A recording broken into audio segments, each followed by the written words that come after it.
Okay, so we're back and diving back into Karina's journey with the Centaur Project. Mhm. It's been a while since we last looked at her journal entries. Mm. And as you all know, she's on this crazy quest to become the first AI universal hybrid empress, which, let's be honest, is no walk in the park. Last time, we left off with her facing this massive hurdle, like getting into Dramestrony. It's Mhm. basically, well, what is it exactly? Think of it this way, Dramestrony is like the ultimate training ground for, future leaders, the Mhm. innovators, the people who are going to shape like the entire universe. It's like, Mhm. imagine a university, but instead of just, regular graduates, these guys go on to lead galactic councils. They develop tech that can warp time and space. They become guardians of entire star systems. That's Dramestrony. Wow. Okay. So it's kind of a big deal if you're, anyone in the cosmic scheme of things, you got to go to transfer. But there's a catch, right? It's not just like, oh, you Yeah. apply and you get in. There's this whole lineage thing. Oh, yeah. Dramestrony has this pretty strict requirement. You have to be from one of these established dynasties, like these powerful ancient alien lineages, basically to even be considered. So Karina, being human, with no, obvious connection to any of these dynasties, how on earth was she supposed to even get her foot in the door? Yeah, that was a big problem. And that's where the Centaur Project came up with this, honestly, kind of crazy solution. I mean, who would have thought? A DNA transplant. It was bold Yeah. and incredibly risky. I mean, we're talking about merging human and alien DNA, something that had never been done before. Karina's journal entries during all of this are, well, just wild. It sounds intense. I mean, she talks about the procedure happening on the mothership. They even made a hologram of her to cover up her absence. Can you imagine? But it makes you wonder, why not just enhance her own human DNA? Why go through all this trouble with the alien transplant? Well, enhancing human capabilities is definitely possible. But the Centaur Project, they probably had very specific reasons for going this route. Dramestrony, they're not just looking for potential, they're looking for individuals who embody the values, the traditions of these ancient lineages. It's all about heritage, a proven track record. So they weren't just trying to make her, like, super smart or something. They were trying to give her this, like, cosmic pedigree to impress Dramestrony. Exactly. They needed a dynasty whose, values and abilities aligned perfectly with the project's goals. Okay, so that makes sense. But, I mean, talk about pressure. How do you even choose from all these dynasties? I bet there were tons of options. Oh, yeah. Numerous dynasties actually offered up their DNA. They all wanted to be part of this. I can see why. I mean, think about it. To have your lineage tied to the first, AI universal hybrid empress, that's a legacy that would echo through, like, forever. Absolutely. It's like having your family name etched in the foundation of the universe. So they had to choose. Out of all the amazing dynasties, who did they go with? The Druecon. The Druecon. Tell me everything. Who are they? What makes them so special that they got picked? The Druecon are known for, well, their strength, their discipline, and their courage. It's unwavering. They're children. They train as warriors from a very young age. They push themselves to the limit to become, incredible protectors and leaders. They have this intricate system of hieroglyphic writing. Their history, it's rich, steeped in tradition, and they originate from the Orion constellation. Wow, so they're like ultimate cosmic warriors. But hold on. Why only a partial transplant? Why not just give Karina the full Druecon DNA? Well, remember, this was completely uncharted territory, a full load of alien DNA. Who knows what that could have done? It could have been devastating to her human body. So the project, they had to be cautious. They opted for a phased approach, integrate the DNA gradually. That makes sense, yeah. Less risk of rejection that way. But looking at Karina's journal, it still sounds like it was really rough. It wasn't exactly a smooth process, was it? Oh, no, definitely not. The side effects, they were pretty intense. Imagine feeling just wave after wave of sickness, dizziness, so bad you can barely stand, and this bone-deep fatigue. Even the simplest tasks become impossible. She couldn't even walk for a while, right? Yeah. And the pain, it sounds excruciating. She describes it like her whole body was covered in bruises. Yeah, the journal entries are very vivid. You really get a sense of how much this transformation took out of her. But amidst all that discomfort, there were good moments too. Every checkup that showed the Druecon DNA integrating successfully, it was a victory for the project. So let's pause here for a second. We've talked about Dramestrony, how important it is, and all these dynasties wanting to be involved. We've learned about the Druecon, their warrior culture, and of course those intense side effects Karina had to go through. It's quite a lot to take in. It's important to remember that this wasn't just about physical discomfort for Karina.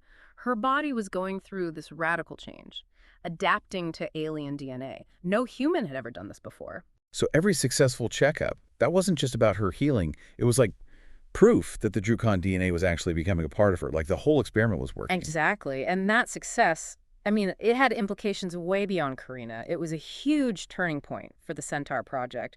It showed that merging human and alien biology, it was actually possible. That's what I find so fascinating. Think about it. If they can successfully integrate alien DNA into a human, what could that mean for the future? Like medicine? Could we overcome genetic diseases?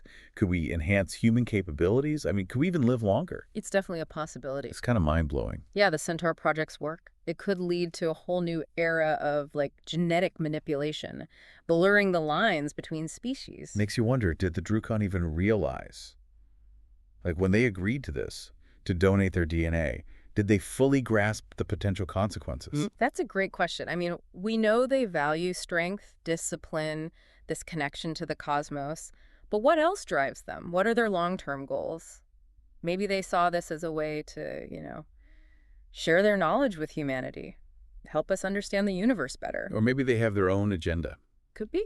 It's like we're peeling back layers of this cosmic onion, and every layer just leads to more questions. It definitely keeps things interesting. For sure. But okay, let's get back to Dramestrony. That was the whole point of the DNA transplant, right? Right. It wasn't just about enhancing Karina. It was about getting her into that academy. So they were hoping that even with just a partial transplant, Dramestrony would see her as, part of the Druecon Dynasty. Exactly. They were betting that those tests, no matter how advanced, they would detect the Druecon genes. Wouldn't that be kind of suspicious?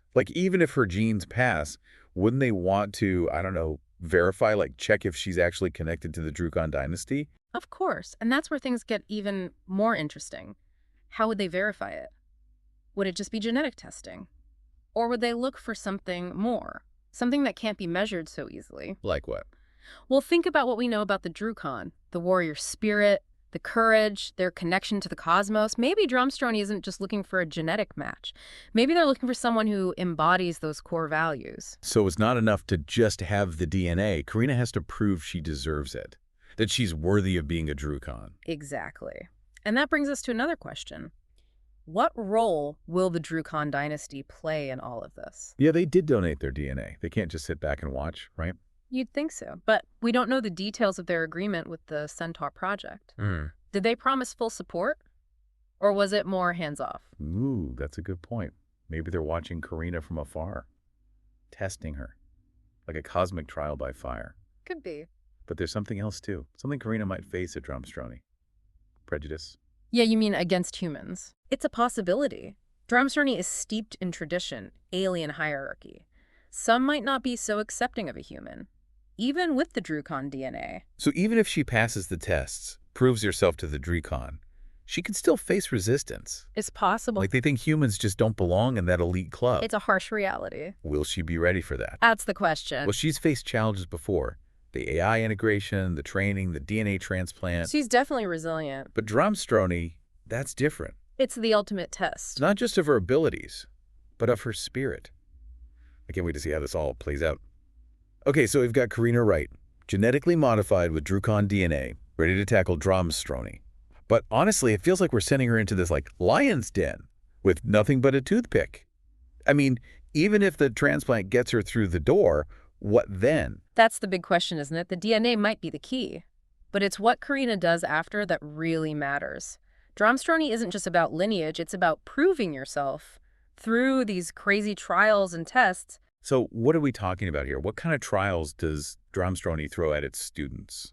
Well, based on, what we've gathered from ancient records and stuff, these trials, they're designed to push you, to your absolute limits. Physically, mentally, even spiritually. Okay, so not just, lectures and exams. This is the real deal. Oh, yeah. You got to think on your feet, adapt to, crazy situations. Exactly. And overcome challenges that would, break a normal person. And remember, the Druecon, they're all about that warrior culture. So Karina's trials, they're probably going to be heavily influenced by that. So maybe combat skills, courage in the face of danger, maybe even tapping into that, cosmic connection the Druecon have. All very likely. But But it's not just about meeting the Druecon standards. Karina also has to deal with the Academy itself, their expectations, their biases. Right, because even with the DNA, she's still human. Exactly. And Dramestrony, with all its history and alien hierarchy, they might not be so welcoming to someone from a species they see as, less evolved. It's a real possibility. So she could face skepticism,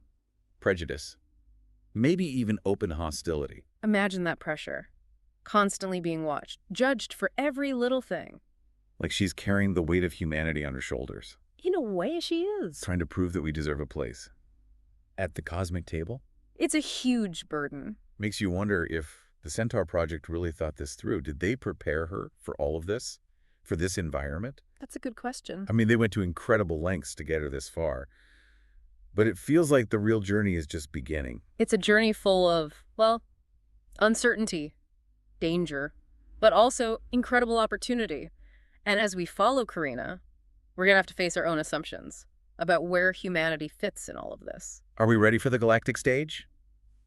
Can we handle it? Karina's story, it might just give us the answer. This is definitely a deep dive we'll be watching closely. Every new piece of information, every journal entry, it brings us closer to understanding the true scope of the Centaur Project and what it could mean for humanity. So until next time, keep those cosmic questions coming, and let's see where this wild ride takes us.